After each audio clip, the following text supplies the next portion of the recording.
When Hazel and her friends form a pen pal community for their town, they receive letters from a mysterious sender. They must follow the clues to find out the town's biggest secret. Nancy Drew meets Stranger Things. All right.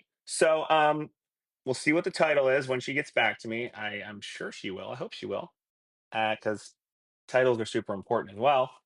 Um, so when Hazel and her friends from a pen pal community. All right. So this is clearly young adult kind of story. I think that's pretty clear. I love the pen pal community aspect of it and the idea of getting someone involved in your pen pal group that is mysterious, a mysterious sender. Someone sends you something um, that you didn't expect from a mysterious anonymous person. I do like that. I think that's an interesting setup. It's not something I've seen before. Looks like we got a comment here from Daily Kinos. Need specifics. Um, I agree. I think especially in this last sentence here. They must follow the clues to find out the town's biggest secret. Nancy Drew meets Stranger Things. Here we go. She texted me the title. All right. This is a working title, not official. Senders from unknown. Just a working title. And I think I agree with the commenter that said we need more specifics here. They must follow the clues to find out the town's biggest secret. Yeah, that's kind of what struck me originally as well. Is just I could use some more specificity here. um, what are the clues? What is the town's biggest secret? Or, we don't have to reveal the secret because I'm sure you want to do that during in the movie or in the TV show, um, or book or whatever it is that you're writing. Um, so yeah, hold on to the secret, but let us know what it means. Let us know what kind of secret it is. Um, and Katie's not here, so she can't help us kind of drill this down into something more specific. Um, but for hypothetical purposes, here's what I might do. Um, Follow the clues to find out the town's biggest secret. So the other thing is here, we've got two sentences. And I always love a log line that's one sentence. Sometimes it's not possible. And I have, work of my own that is two sentences, and there's really just no way around it. So it's not that you can't have two sentences, but if you can make it one, usually that's better. So we'll work on the second, we'll work on the first sentence. We'll kind of back into this, but we'll start with trying to punch up this second sentence. And instead of guessing what the specificity is, we're going to try to, at the very least, just make it feel a bit more heightened and a bit more impactful with the context that we already have. Um, Pen pal community for their town. They receive letters from a mysterious sender. And here's what I would do. I would try to make this sound as juicy as possible. So I think the sort of the bigger weakness of this original here is, yes, like the earlier commenter said, it's not specific enough. And because it's not specific enough, it's not as impactful as it could be. So instead of trying to guess what the story is, um, I'm going to try to just round out this log line here in a way that at least sounds stronger, even if we don't give as much context. But um, I'd really just give it a payoff. So if this is our setup, When Hazel and her friends form a pen pal community for their town, they receive letters from a mysterious sender. Okay, great. Then what happens? What is the significance of this mysterious sender? What does it mean for these kids and this town? Beyond just revealing some kind of generic secret. And even if it is a secret, and we want to say the secret is central to the story, that's okay. Probably not the most original or unique. That is something I see a lot. Um, it's a bit vague, a bit on the common side. Um, but even still, is there a way to punch it up and make it hit harder? So I might sit here silently for just a few seconds while I think about how to do this. And if you guys have any recommendations for this last phrase here, let me know. Um, so let's see here. Right. They receive letters from a mysterious sender. And if it's about clues and a secret, um, how can we say that in a way that sounds more like the X Files? All right. Brandon says a malicious sender. Um, I actually I might say anonymous.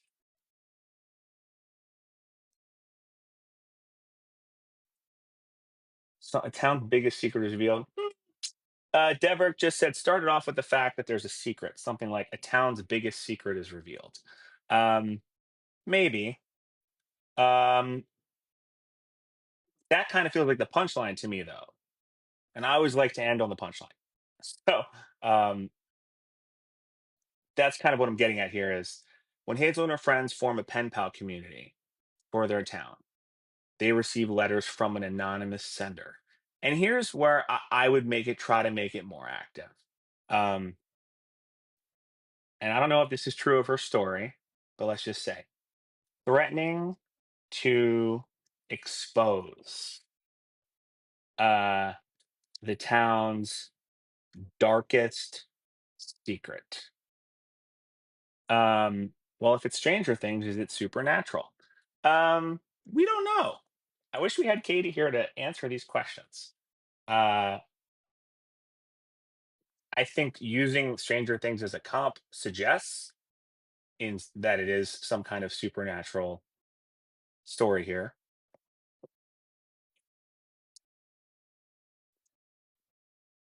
And that's a good question because if there is something supernatural going on here, there doesn't seem to be much in the log line indicating that. So that's a great question, Daily Kinos. Um, and yeah, we should try to integrate that into the log line. Um,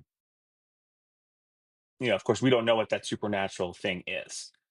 Daniel Roble, maybe her mom is the town's mayor, and the secret would ruin her family. Um, that's a good suggestion of what could be at stake. Um, I don't want to ascribe too much to Katie's story without knowing exactly what it's about. So this is a little tricky. Um, but threatening to expose the town's darkest secret. I should add here, uh, if you're familiar with Bill Hader, who I think started on Saturday Night Live and big famous guy, I think he actually sold a TV show recently that had a log line that was in this realm. It really was like a town and a secret. And it was very, very simple, straightforward log line. And I tend to believe log lines need to be a bit punchier than that. But it can still work well, depending on, what the setup is. And of course, if you're Bill Hader, it's probably easier to sell a TV show than when you're not Bill Hader. Um, that's my way of saying if you're emerging and you're on the outside of the business, you're not a proven quantity yet. Sometimes I would say we have to spice up our log lines a bit more. It's just my opinion. Uh, yeah, of course, if you're a famous person, your log line may not have to be as you know mind blowing as someone else's might need to be to get industry attention. Anyways, that's a tangent. Um, threatening to expose the town's darkest secret. Okay, so that's the second version. That's my second version of this logline. Um, threatening to expose the town's darkest secret, and I think that is probably stronger than they must follow the clues to find out the town's biggest secret. Um, this is less words. We don't need a whole second sentence. Um, it really accomplishes the same thing and perhaps even better with less words. When I read threatening to expose the town's darkest secret, um, that makes me lean in a bit more than they must follow the rules to find out the town's biggest secret. When I hear threatening and expose, these are more impactful words and they're more active. And it suggests that this anonymous sender is blackmailing them. Sorry, I think my internet's a little slow. I hope your connection is, uh, or my connection is good enough that I'm being seen and heard clearly. Uh, Sorry about that, guys. My internet's been acting weird lately. Great timing. Um, so yeah, that's my punch up on this log line. Uh, but now we should answer that question of, well, if this is supernatural, how do we get that supernatural vibe or intention with this story into the log line? And that's going to be tough because we don't have Kadie and we don't know what the supernatural thing is, but we can try. So, what can we shoehorn into this thing? If you guys have any ideas on how to shoehorn in or just insert something into this log line, even if it requires a little bit of rewording, that would make it sound like this is in a supernatural context. Um, threatening to expose the town's darkest secret.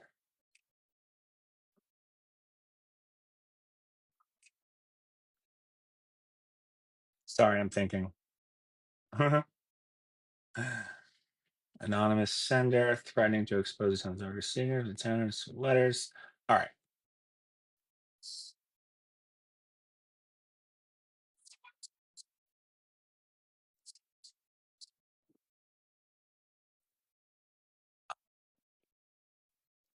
Yeah, I mean, this might be a little clunky, but I'm going to try it anyways. And like I said, this is a process, so we'll see if this works. If it doesn't, uh, we'll try something else. But again, we're really playing with a log line here that we don't have the full picture on, so we're guessing.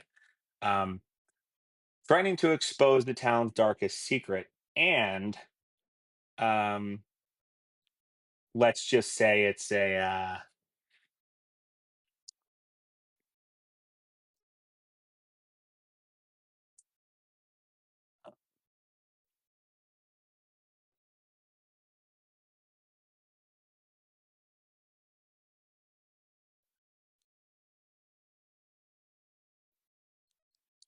trying to think which expose the town's darkest secret. How about this? Got it. An otherworldly. Um, got this. Instead of darkest, otherworldly. There we go. We just changed one word and we don't need an extra clause. Doesn't need to be dark, and dark is kind of a cliche. Oh, it's a dark secret. Great. Well, I like otherworldly secret better. Um, and this may actually still be true to yeah, nice. Cool. Uh appreciate that, Daily Kinos. So yeah, when Hazel and her friends form a pen pal community for their town, they receive letters from an anonymous sender threatening to expose the town's otherworldly secret. So now we've got the supernatural element. That's where the otherworldly kind of plays in. We have the same first half of this log line from Katie's original, which is down here. Let me just bring it up a little bit. Um, I'll make this smaller so you guys can see both. All right, excellent. So the original was when Hazel and her friends form a pen pal community for their town, they receive letters from a mysterious sender. Period. Second sentence. They must follow the clues to find out the town's biggest secret. Nancy Drew meets Stranger Things. All right. So um, Daniel Roble says, I like it. True to the original and an improvement. Gosh, I love hearing that. Uh, Thank you, Daniel. So yeah, it's shorter. It's now one sentence. And I think the word choice in the second part has more impact. And not just that, but I don't think the original really had anything that suggested supernatural stuff going on here. So now we've not only made it more concise and more impactful, just in terms of the word choice and the structure and the length, but we've also added context. But we've also added context that was not in the first one, and that's an important lesson because if you have a log line that doesn't convey the genre of your story, that's a missed opportunity. Uh, and also, you don't want the reader to be confused. You don't want them to